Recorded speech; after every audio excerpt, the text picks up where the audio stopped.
जय श्री कृष्णा मित्रों, में हम आप लोगों के लिए भगवान श्री कृष्ण के कुछ अनमोल विचार और उपदेशों का संग्रह लेकर आए हैं। जैसा कि हम सब जानते हैं, भगवान श्री कृष्ण को प्रेम के देवता के रूप में जाना जाता है और जो भी भक्त पूरी श्रद्धा के साथ भगवान श्री कृष्ण की सेवा करता है, भगवान श्री कृष्ण के आशीर्वाद से उसे संसार के हर सुख प्राप्त होते हैं। श्री कृष्ण कभी भी अपने सच्चे भक्तों का साथ नहीं छोड़ते और उनका आशीर्वाद हमेशा उनके साथ बना रहता है। पूरे संसार के कल्याण के लिए भगवान श्री कृष्ण ने कुछ अनमोल वचनों का संग्रह इस समाज को दिया है, जिसे हम लोग भगवत गीता के नाम से भी जानते हैं। आज हमने भगवत गीता से कुछ महत्वपूर्ण और सुंदर उपदेशों का चयन किया है, जो आप लोगों को काफी पसंद आएगा। और अगर आप इन उपदेशों का पालन अपने जीवन में करते हैं तो यकीन मानिए, आपके जीवन में सफलता और खुशहाली का आगमन हमेशा बना रहेगा। सबसे बड़ा तेरा दरबार है, तू ही सबका पालनहार है। तू सजा दे या माफी प्रभु, तू ही हमारे जीवन की सरकार है। जैसे तेल समाप्त हो जाने पर दीपक बुझ जाता है, उसी प्रकार कर्म के छिन्न हो जाने पर भाग्य भी नष्ट हो जाता है। समय कभी एक जैसा नहीं होता, उन्हें भी रोना पड़ता है जो बेवजह दूसरों को रुलाते हैं। मन से ज्यादा उपजाऊ जगह कोई नहीं है, क्योंकि वहां जो भी कुछ बोया जाएगा बढ़ता जरूर है, चाहे फिर वह विचार हो, नफरत हो या फिर प्यार हो। जिन्होंने आपको कष्ट दिया है, कष्ट तो उन्हें भी मिलेगा। और यदि आप भाग्यशाली हुए तो ईश्वर आपको ये देखने का अवसर भी देगा। चमत्कार उन्हीं के साथ होते हैं जिनके मन में विश्वास होते हैं। मुश्किलें केवल बेहतरीन लोगों के हिस्से में आती है, क्योंकि वही लोग उसे बेहतरीन तरीके से अंजाम देने की ताकत रखते हैं। जिस परिस्थिति को बदल पाना संभव ना हो, उसको लेकर अपनी मनोज स्थिति को बदल लीजिए। कुछ हद तक समाधान अवश्य मिलेगा। अगर तुम्हारे ख्वाब बड़े हैं तो तुम्हारा संघर्ष कैसे छोटा हो सकता है। जहां अपनों के सामने सच्चाई साबित करनी पड़े, वहां बुरे बन जाना ही ठीक है। अपमान का बदला झगड़े या लड़ाई से नहीं लिया जाता, बल्कि शांति से कामयाब होकर लिया जाता है। आशा और विश्वास कभी गलत नहीं होते। ये हम पर निर्भर करता है कि हमने आशा किससे की और विश्वास किस पर किया। कभी कभी आप बिना कुछ गलत किए भी बुरे बन जाते हैं, क्योंकि जैसा लोग चाहते हैं आप वैसा बन नहीं पाते। श्री कृष्ण कहते हैं कि जो लोग किसी सच्चे व्यक्ति का दिल तोड़कर किसी तीसरे के पास खुशी ढूंढने के लिए जाते हैं, वह अक्सर धोखा खाते हैं। आपके हर कर्म का फल आपको किसी ना किसी रूप में अवश्य प्राप्त होता है। सोच अच्छी रखो, लोग अपने आप अच्छे लगेंगे।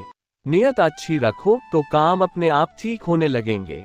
जब कोई हाथ और साथ दोनों ही छोड़ देता है, तब कुदरत कोई ना कोई उंगली पकड़ने वाला भेज ही देता है। उसी का नाम कान्हा है। प्रेम एक ऐसा अनुभव है जो मनुष्य को कभी परास्त नहीं होने देता, और घृणा एक ऐसा अनुभव है जो मनुष्य को कभी जीतने नहीं देता। जीवन ना तो भविष्य में है और ना ही अतीत में, जीवन तो बस इस पल में है, केवल इस पल में। जो मनुष्य अपने जीवन को अपने अतीत या अपने भूतकाल के भरोसे जीते हैं, उन्हें श्री कृष्ण मार्गदर्शन देते हुए कहते हैं कि मनुष्य का जीवन ना तो उनके भूतकाल में है और ना ही भविष्यकाल में है। मनुष्य के जीवन का असली सुख उसके वर्तमान काल में ही है। इसलिए हर मनुष्य को अपने वर्तमान के जीवन का पूरा आनंद लेना चाहिए और निस्वार्थ भाव से सत्य कर्म करते रहना चाहिए। राधा ने श्री कृष्ण से पूछा, प्यार का असली मतलब क्या होता है? श्री कृष्णा ने हंसकर कहा, जहाँ मतलब होता है वहाँ प्यार ही कहाँ होता है। श्री कृष्ण कहते हैं कि जिस प्रेम के रिश्ते में स्वार्थ, अहंकार या मतलब होता है, वह रिश्ता प्रेम का रिश्ता कभी नहीं कहलाया जा सकता, क्योंकि प्रेम का रिश्ता निस्वार्थ होता है, यानी प्रेम के रिश्ते में कोई स्वार्थ नहीं होता। राधा कृष्ण का मिलना तो बस एक बहाना था, दुनिया को प्यार का सही मतलब समझाना था। श्री कृष्ण और राधा दोनों ने ही इस पृथ्वी पर कुछ विशेष कार्य को पूर्ण करने के लिए अवतार लिया था। उन दोनों का मिलना और मिलकर बिछड़ना एक प्रक्रिया मात्र थी जो पहले से निश्चित थी, और इसी प्रक्रिया के माध्यम से उन्होंने प्रेम के वास्तविक रूप को इस संसार को समझाया। जीवन में आधे दुख इस कारण जन्म लेते हैं क्योंकि हमारी आशाएं बड़ी होती है। इन आशाओं का त्याग करके देखो, जीवन में सुख ही सुख है। मनुष्य के जीवन के दुखों का मुख्य कारण उसके खुद की आशाएं और इच्छाएं होती है। मनुष्य की इच्छाएं काफी प्रबल होती हैं, और जब मनुष्य की इच्छा के अनुरूप कार्य नहीं होता तो उसका मन दुखी होता है। अगर मनुष्य अपनी इच्छाओं का त्याग करे तो उसके जीवन में सुख के अलावा और कुछ नहीं होगा। प्रेम और आस्था दोनों पर किसी का जोर नहीं। ये एक मन जहां लग जाए वही ईश्वर नजर आता है। हमारी मन की आस्था और हमारा प्रेम एक ऐसी शक्ति है जिस पर हमारा खुद का नियंत्रण होता है, और हमारी आस्था और प्रेम जिस चीज में भी लग जाए उसी चीज में हमें श्री कृष्ण के दर्शन हो जाते हैं, क्योंकि श्री कृष्ण का वास संसार के कण कण में है। अहंकार करने पर इंसान की प्रतिष्ठा, वंश, वैभव तीनों ही समाप्त हो जाते हैं।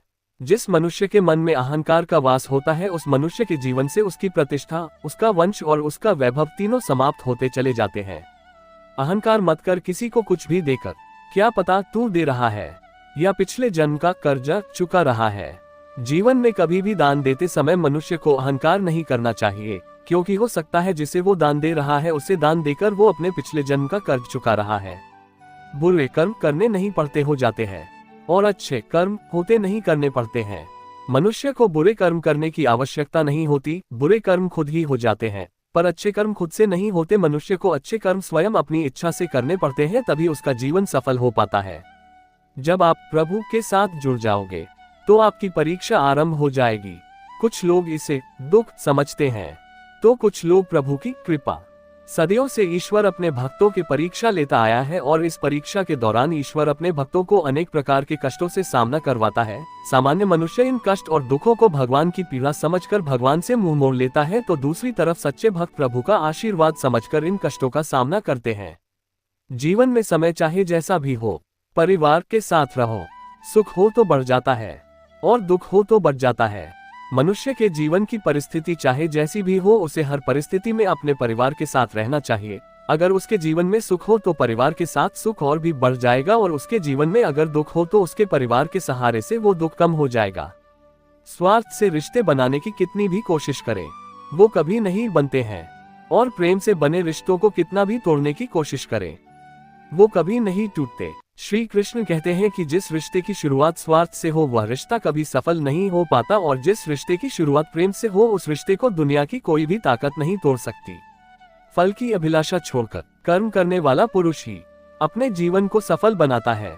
जिस मनुष्य का अटूट विश्वास अपने कर्मों पर होता है और जो मनुष्य अपने कर्मों पर सदा अडिग रहता है वही मनुष्य जीवन में सफल हो पाता है, और जो मनुष्य सिर्फ फल की चिंता करता है और कर्म नहीं करता उसे जीवन में सिर्फ असफलता ही प्राप्त होती है।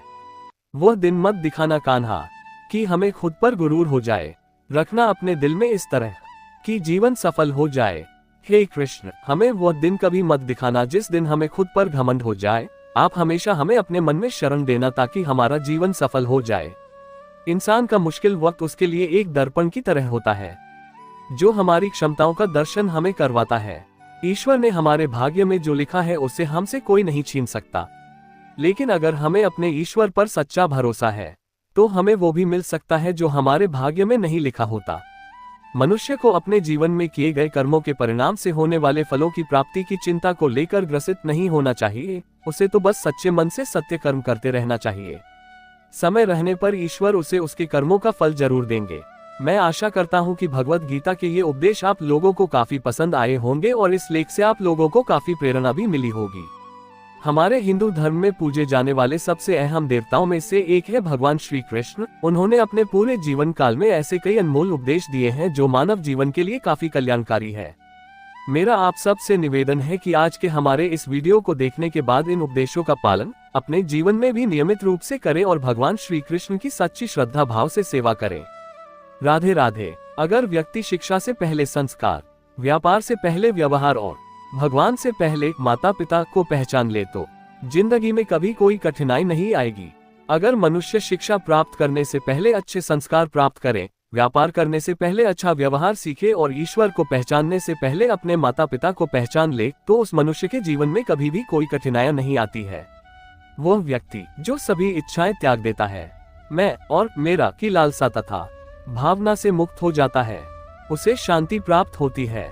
जिस मनुष्य के मन से मैं या मेरा या अहंकार का भाव समाप्त हो जाता है और जिसके मन में सांसारिक मोह माया की लालसा समाप्त हो जाती है, वही मनुष्य अंत में परम परमात्मा की शरण को प्राप्त करता है। हर कीमती चीज को उठाने के लिए झुकना ही पड़ता है। माँ और पिता का आशीर्वाद भी इनमें से एक है। श्री कृष्ण कहते हैं, जैसे हर कीमती वस्तु को उठाने के लिए मनुष्य को झुकना पड़ता है, ठीक उसी प्रकार माता पिता के आशीर्वाद को प्राप्त करने के लिए भी मनुष्य को झुकना ही पड़ता है, क्योंकि माता पिता का आशीर्वाद इस संसार में सबसे ज्यादा कीमती होता है। मनुष्य अपने सच्चे हृदय से जो दान दे सकता है वह अपने हाथों से नहीं दे सकता, और मौन रहकर हम जो कह सकते हैं वो हम अपने शब्दों से नहीं कह सकते। इस संसार में मनुष्य किसी भी रूप में बड़ा नहीं होता, बल्कि मनुष्य के पीछे जो ताकत खड़ी होती है वो ज्यादा बड़ी होती है।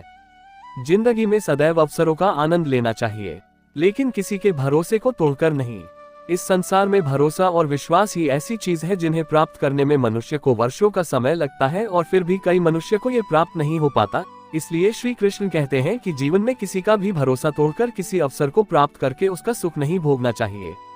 अगर आप जीवन में असफल होते हैं तो आपको दोबारा प्रयास करने में कभी नहीं घबराना चाहिए, क्योंकि जब आप दोबारा प्रयास करते हैं तो आपकी शुरुआत सुनने से नहीं बल्कि आपके अनुभव से होती है। जो हुआ वह अच्छा हुआ, जो हो रहा है वह अच्छा हो रहा है, जो होगा वह भी अच्छा ही होगा।